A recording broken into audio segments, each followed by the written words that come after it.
மித்த கர்ம வினைகளை எல்லாம் இறைவன் பார்த்துப்பார். சஞ்சித கர்மால என்ன செய்யணும்?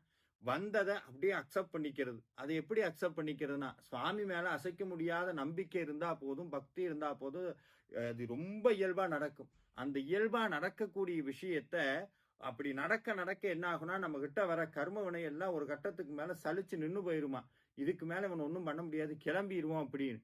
அதுதான் என்னன்னா, நம்ம வாழ்க்கைக்கும், நம்மளுடைய கர்ம வினைக்கும், முருகனுக்கும் நடக்கக்கூடிய போர்.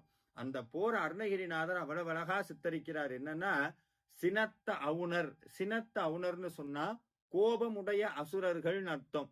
அசுரர்கள்னாலே கோபம் இருக்குன்னு அர்த்தம். இதுல ஒரு விஷயம் நீங்க புரிஞ்சுக்கணும். எக்காரணத்தை கொண்டும் கோபப்படக்கூடாது. திருப்ப திருப்ப உங்களுக்கு அதிகமான கோபம் வந்துகிட்டே இருக்கு. தொட்டதையெல்லாம் பார்த்தா கோபம் வருதுன்னா, உங்களுக்கு கர்ம வினை ரெடியா இருக்கு நிறைய போட்டு படுத்துறதுக்குன்னு.